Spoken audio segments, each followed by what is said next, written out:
Oh, welcome back, you beautiful souls. Thank you so much for locking in this morning. We are taking a look at queer-friendly podcasts to help you understand and appreciate the impact that the LGBTQIA plus community is making within society. And there is a footprint there. And we're chatting to Nicholas van Jaarsveld. He's a Twitch affiliate, gamer, and a proud member of the LGBTQIA plus community. And yes, he is big on TikTok. And we're also joined in studio by Grant Hines, our tech expert.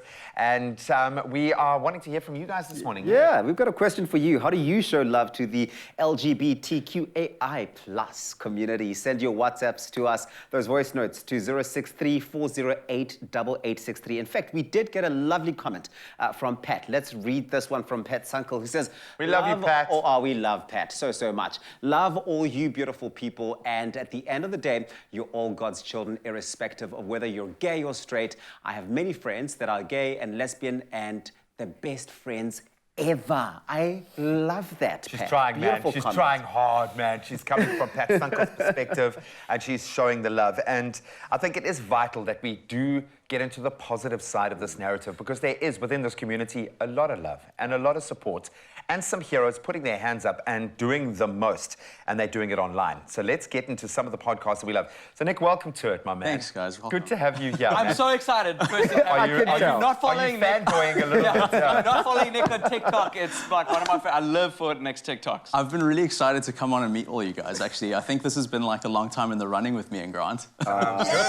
Stunning. Oh, look I at see you this guys have been budding bonding. relationship happening right here. Beautiful. So let's talk about these podcasts. So what are some of the standout ones that you've been checking out? Maybe you start with your one. It's actually funny that you asked me about podcasts, because Grant is the person who's actually introduced me to the world of podcasts. Oh, really? Okay. My preferred medium is not podcasts, but Grant's actually really introduced me to some great ones. There's some really amazing podcasts that are out there that represent the queer community in really cool ways. And the first one I want to bring to the table that Nick and I were chatting about earlier is called Getting Curious with Jonathan Ness. So if He is amazing. Yeah, he is amazing, right? So if you ever watched Queer Eye or what was the other show that he was in? He did with the Game bugs. of Thrones. Did you Game of Thrones? Yeah, Yes. Okay. so he basically recapped Game of Thrones, but like in a very camp, queer-centric capacity.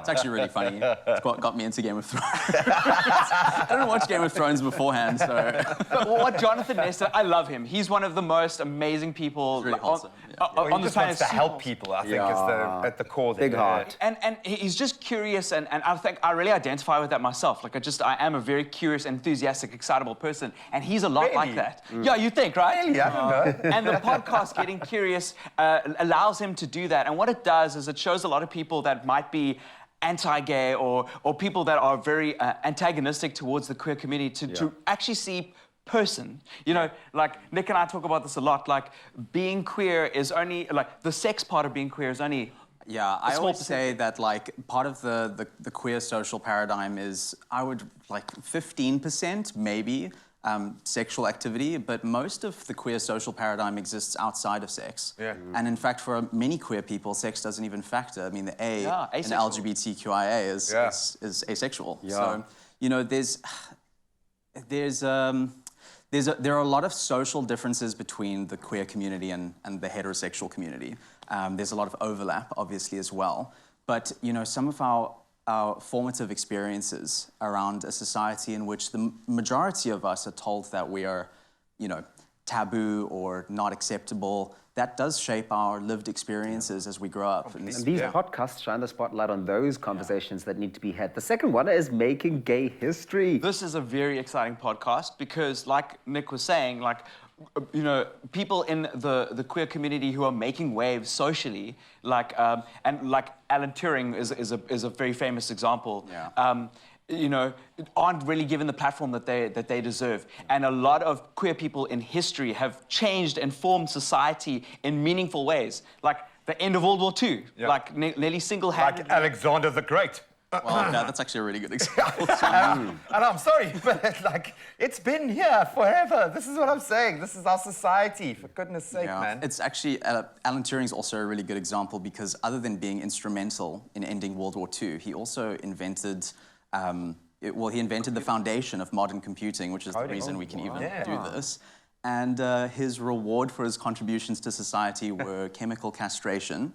And he unfortunately killed himself because he was just really ashamed. Yeah, and now Making Gay History is a great podcast if you're interested in history, because it allows us to celebrate these people, even in hindsight, you know, and then give us an opportunity today to identify people who are making a difference today and celebrate them. And also empower them to do that. Empower them to be the people that they are. Your sexuality is one string in a guitar that has about 100 strings. It doesn't make up the person that you are. I've been dying to say this all morning. Queer AF. So unapologetic.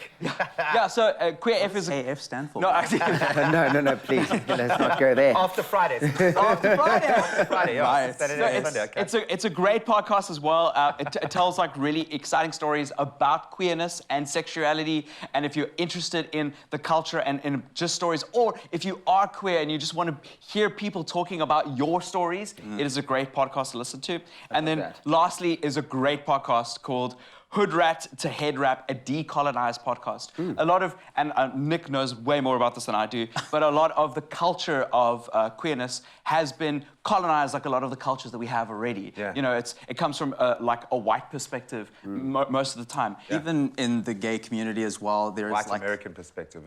Yeah, but also one of the biggest problems that we face in the queer community is that a lot of our civil rights movements have been co-opted by predominantly white demographics. And I know that's like a controversial statement, but it's unfortunately very true. And we don't even really have to look further than Cape Town to see that. I mean, we live in a country that's mostly Indigenous black people. So much of the queer scene in Cape Town is pretty Eurocentric. Well, I love that we've got podcasts like this that really do spark conversations all of the time. Thank you so much, Grant, for sharing those with us. Nicholas van Jas. Well, I don't even speak Afrikaans. I'm from Zimbabwe. Oh, Dori, you're a good company, my friend. Grant, we'd just like a bit more enthusiasm from you, please, in the next segment. We're going to continue the conversation in just a moment. It's my feel-good breakfast show. Welcome back to your Feel Good Breakfast Show. Expresso, hopefully the Feel Good is climbing up, elevating all the way up at the top. I mean, that was electric.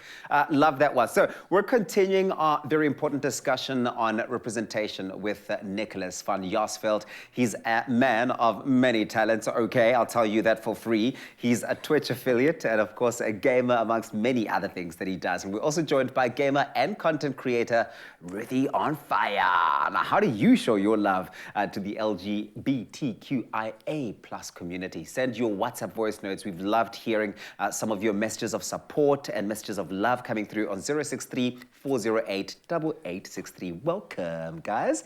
So good to see you, Ruthie. Hi.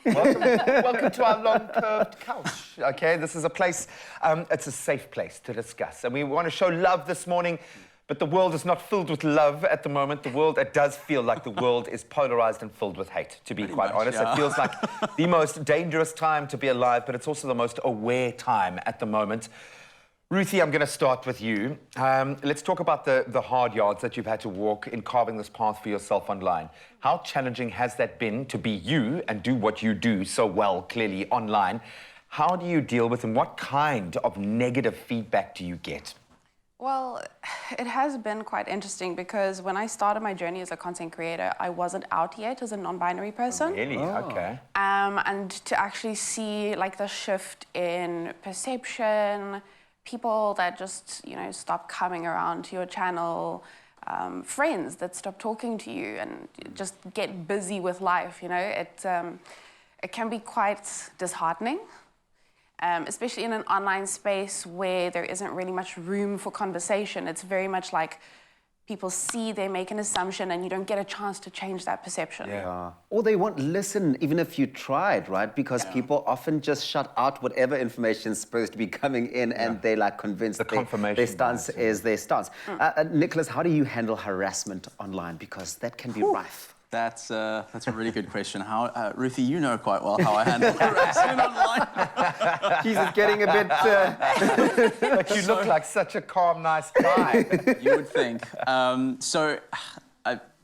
just a preface to my explanation, I grew up in Zimbabwe, and in Zimbabwe it's illegal to be gay. So my response to harassment online is often my little act of rebellion, because, you know, the things that I do online would not actually be considered legal in Zim because it's, you know, considered promoting gay material, that kind of thing. So I'm pretty, you know what, I'm not proud to admit it, but I'm actually pretty aggressive with my response to bigotry, because more often than not, you know, the expected, you know, high road response is to educate someone who's being bigoted.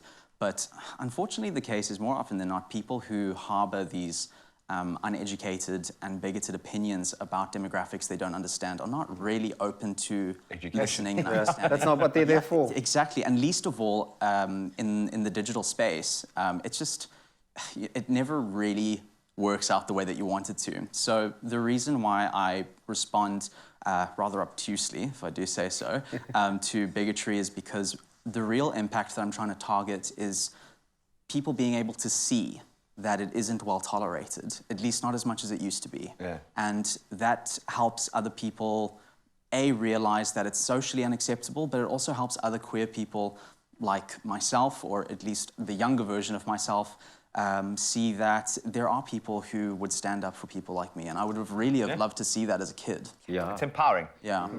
And it's your platform, but you do whatever you want. Exactly. So, to be quite honest, you do whatever you want.